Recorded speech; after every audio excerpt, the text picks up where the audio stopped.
আমি বিয়া করুম না। তোর তো নিজের কিচ্ছু নাই, সারা জীবন কি গডফাদার কো পিছে পিছে ঘুইরা কাটাবি নাকি নিজে কিছু করবি?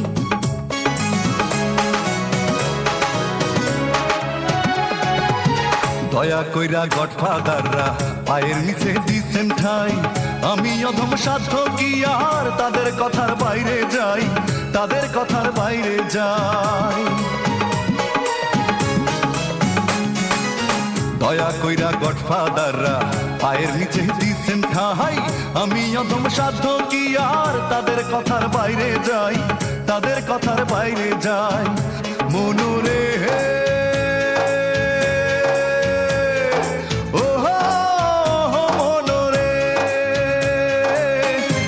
পুলিশ বিডিয়ান বাধা কেন দিবি আর?